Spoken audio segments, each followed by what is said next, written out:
Why ADHD makes money management harder, and it's not about being irresponsible. You know you should pay your bills, you really do, but somehow weeks pass and you forget. You see something you want and buy it instantly, then feel guilty later. You want to save money, but it feels impossible. And people keep telling you, just be more responsible, as if you haven't tried. Here's the truth. If you have ADHD, money management isn't harder because you're bad with money. It's harder because your brain is wired differently. And once you understand why, you can stop blaming yourself and actually start fixing it. Part 1. The neuroscience. It's not a character flaw. What is executive function? Think of executive function as your brain's management system. It's the part that helps you plan ahead and break big tasks into steps, organize information, and keep track of details. Remember things you don't see in front of you right now. Control impulses and choose the long-term win over the instant reward. Focus on boring tasks even when your brain wants to wander. These are the exact skills you need to manage money. And in ADHD brains, these systems work differently. This isn't a character flaw. It's not laziness. It's not irresponsibility. It's how your brain is built. And understanding that is the first step to actually changing things. Working memory. The sticky note problem. Imagine your working memory as your brain's temporary sticky note. It holds information for a few seconds or minutes while you use it.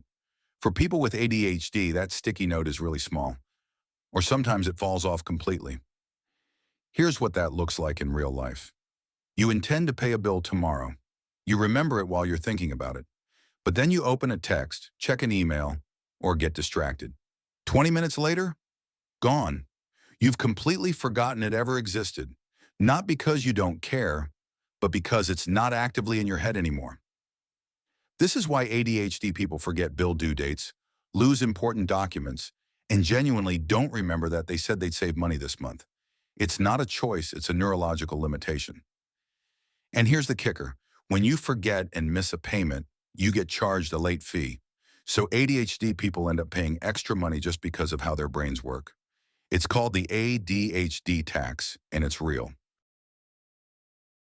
Time blindness. Why bills sneak up on you? Most people experience time as a line. They understand, it's been 2 weeks since I saw that bill, so it's due soon. They feel time passing. The brains of people with ADHD don't work that way. You live in what researchers call the eternal now. You might genuinely not feel like any time has passed. A bill that's due in a week feels exactly as far away as one due in a month. Because you can't feel the time passing, you don't feel the urgency until, suddenly, you get an overdraft notice. This is called time blindness, and it's not about not caring. It's that your brain doesn't have the internal clock that other people have. So you're not irresponsible. You're just operating without a sense of when things are happening. Problem 2. Decision fatigue. Why budgeting breaks your brain. Budgeting sounds simple. Track expenses, set limits, stick to them. But let's be honest about what that actually requires. You have to hold multiple categories in your head. Groceries, rent, subscriptions, gas, emergency fund. You have to make calculations about whether you have room for a purchase. You have to do this calculation over and over throughout the month. For an ADHD brain that already has limited working memory, this is cognitive overload. You have to make dozens of small decisions every day. Each decision costs mental energy. By the end of the day, your brain is exhausted. This is called decision fatigue, and when you're fatigued, you either A. Stop budgeting altogether because it feels impossible. B. Start making bad decisions, like spending impulsively because you can't be bothered to think anymore. So the person with ADHD isn't lazy. They're exhausted from constant mental calculations that neurotypical people barely notice doing. Problem 3. Task initiation and avoidance. The executive dysfunction paralysis. Let's say you need to set up a budget spreadsheet or sort through bank statements. A simple task, right? But with ADHD, starting feels impossible. Not because you don't want to, because your brain can't easily initiate a task that doesn't have immediate reward or urgency. There's something called executive dysfunction paralysis. You want to start. You genuinely intend to start. But actually beginning the task, it feels like pushing through a wall. So you procrastinate. Days go by, the task gets more urgent, the stress builds, and now instead of a manageable task, it's a crisis. This isn't laziness. This is a real neurological challenge with task initiation. Problem 4. Organization and memory. Losing important documents. Keeping track of receipts, bank statements, tax documents, insurance information, it all requires organizational systems. For most people, setting up a filing system is annoying but doable. For ADHD brains, it's really difficult. You forget where you put things. You lose the system you set up. You intend to file something and forget about it for months. Then when you need that information, like at tax time, it's chaos. You're scrambling. You pay more for an accountant to sort it out. Or you miss deductions. Or you file late and get penalties. This isn't about being disorganized by choice. Your ADHD literally makes organization harder. Part 3. The research. You're not alone. What the studies show. If you think this is just you, it's not. Researchers have been studying this for years. One major study by Chi Liao at the University of Manitoba found that people with ADHD symptoms were significantly more likely to have problems paying bills on time, lack emergency savings, experience financial delinquency, delay important purchases. And here's the important part. Even people with moderate ADHD symptoms, people who might not even have been formally diagnosed, showed poorer financial outcomes as adults. Another study found that by age 30, adults with ADHD earn 37% less monthly than their peers and have significantly slower income growth. Looking at retirement, the disparity is even worse. Adults with ADHD are expected to have 40 to 64% less net worth in retirement. That's potentially over $400,000 less than they should have. The point? This isn't a personal failing.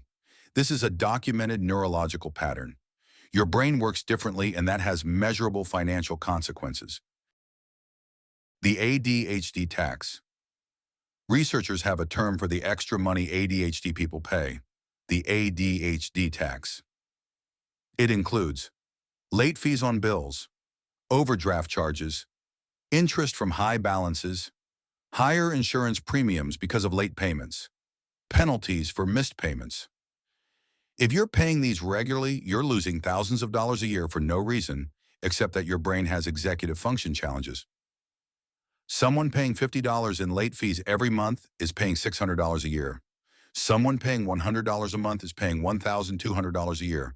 That's money that goes away because of ADHD, not because you're spending badly. Part 4. Emotional reality. The shame and avoidance. The shame spiral. Here's the part that nobody talks about. The emotional toll. You know you should be better at this. People judge you for it. Maybe your family has said things like, "Why can't you just remember to pay your bills?" Or, "You need to be more responsible." So you develop shame, and with shame comes avoidance. You stop looking at your bank balance. You don't open bills when they arrive. You pretend the problem isn't there. But avoidance makes it worse. The problem grows. Late fees pile up. Your credit score drops. And the shame gets deeper. What's happening is not irresponsibility.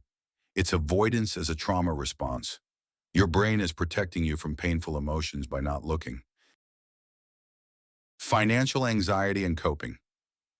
People with ADHD deal with financial anxiety differently than others. Some respond by impulsive spending, buying things because it gives a dopamine boost that temporarily relieves anxiety. Others swing the opposite direction and become ultra-frugal, avoiding spending entirely as a way to relieve money anxiety. That can relieve the worry but create stress in other areas of life. Neither response is a character flaw. Both are attempts to manage anxiety with the tools your ADHD brain has available. Part 5. It's not your fault, but it is your responsibility. The important distinction. This is critical, so I'm going to say it clearly. Your ADHD is not your fault.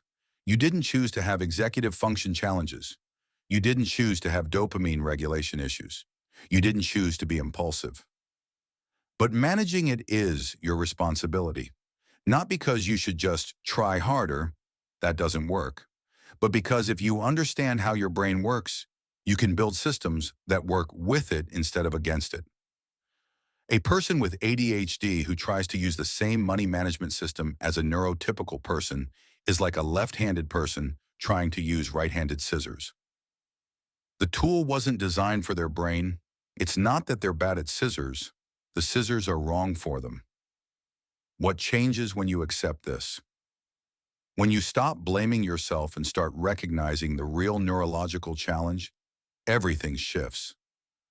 You stop trying to fix yourself with willpower. You start building systems that don't require willpower. You stop feeling broken. You start feeling informed. And that's when real change becomes possible. Part 6. The bridge to solutions. What works? Spoiler, it's not harder work. Here's the good news. Once you know how ADHD affects money, you can design systems that work with your brain, not against it. The research is clear. Automation is the most impactful strategy for ADHD people. Instead of relying on remembering to pay bills, you automate them. Instead of needing willpower to save, you automate savings before you see the money. Instead of forcing yourself to use complex budgeting tools, you use simple visual systems designed for ADHD brains. Instead of shame and avoidance, you get accountability and support. These aren't life hacks. These are ADHD-specific strategies backed by research. Medication. It's not a money fix, but it helps. If you're on ADHD medication, you might notice some improvement in money management. Stimulant and non-stimulant medications can improve focus and reduce impulsivity, which makes it easier to follow through on tasks. But medication isn't a direct fix for finances. It's more like it gives your brain enough capacity to actually implement the systems that work. Medication plus systems equals success. Medication alone doesn't solve it. Systems alone are exhausting without medication, but together they work. Part 7. Where this leads. The research shows that adults with ADHD end up with significantly less money in retirement, not because they're bad at making money, but because their brains make managing money harder. But here's the hopeful part. That outcome isn't inevitable. It's the result of trying to use neurotypical systems in an ADHD brain.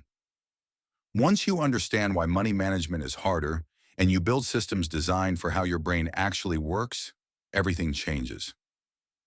You won't overcome ADHD, but you can absolutely overcome the financial chaos that comes with it. If this video helped you realize you're not broken, you're just wired differently, like and subscribe. In the next video, I'm showing you the exact ADHD-friendly systems that actually work. See you there.